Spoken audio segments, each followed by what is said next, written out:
Hey everyone, we're at CES 2017, day 0. I'm at the CyberPower suite right now, and we have a system with, technically I suppose, some form of Ryzen or the X370 chipset in it. I'll be talking about that in a moment. And then also some unique cases from CyberPower and Syber, their brand. We'll also be talking about some different assemblies using known cases, like the Thermaltake Tower 900. Before getting to that, this coverage is brought to you by Thermaltake and their Core P3 enclosure, which is wall mountable and can serve as a test bench. Check the link in the description below for more information on that. So let's start out with the Ryzen system next to me. This is the white and black one. The unit is called the Syber XL. We'll get to that in a moment. On the back side is sort of an emblazoned on the side panel big Ryzen logo, which you'll see in our B-roll.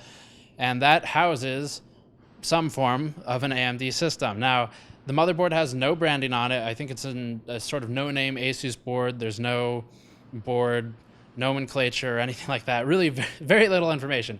It is an X370 chipset, which we talked about in another video that is on the channel. And that's more or less all that I know about it. We're not allowed to benchmark it. We're not allowed to touch it.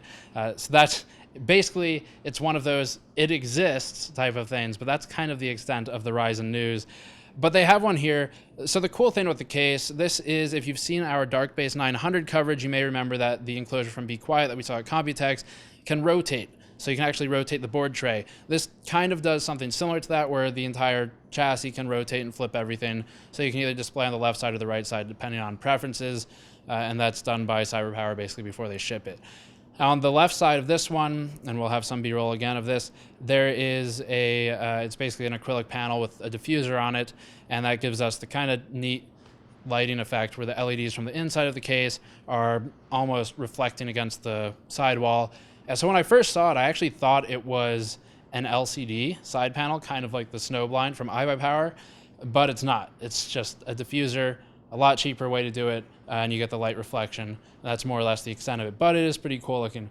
So that's on the Syber XL. The enclosure, as always, with all these SIs, you just kind of go through and pick the case and pick all the parts. So the SKUs, as far as the price goes, it just depends on what you pick. The case itself, we were told, started at around $130.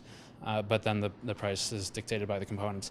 And this one is all fully water-cooled. The next system we're talking about has 2 liquid cooling loops, one for the CPU and the GPU separately, so that's kind of cool. And we'll move over there now. So this is the second system build. This one is using the Thermaltake Tower 900.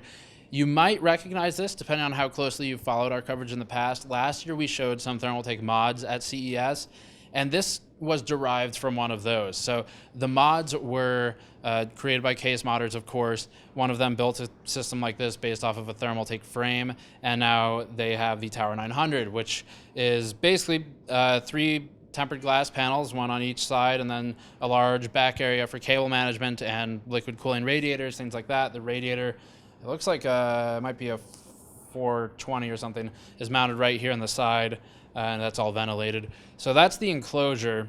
It is available separately if you wanted it for DIY, and then it's basically just a large display case like you would have for anything else in your house. So the components on display are the EVGA Hydro Copper 1080s. So these are the open loop version, more or less, of the hybrids, and those are connected to the, they're actually isolated loops, so the GPU loop with both GPUs is separate from the CPU loop, so you're not pumping hot liquid into one of the components, because you can either go from the CPU to the GPU or vice versa with one loop, and that heats something up. And that is, what is this? This is a Z270 motherboard from Gigabyte. We just reviewed their Gaming 7. I believe this is the Gaming 5. I'm not sure if it has the same things I talked about with the Gaming 7. We'll find out later, I suppose.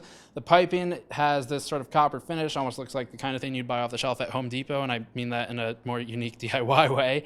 And then it's fitted with Thermaltake fittings and all that stuff that you need to connect everything. So that's the basics. This is the Lux brand of CyberPower cases, or systems I should say, Tower 900 Thermaltake case. Inside, the LEDs are just kind of their in-house RGB LED setup, which most people have at this point. It's certainly been big the last year, as you all know. So thank you for watching. As always, links in the description below for more information. If you're curious to learn more about the Ryzen and Zen and X370 stuff, we have content online already. You can check that on the channel or the website, gamersnexus.net.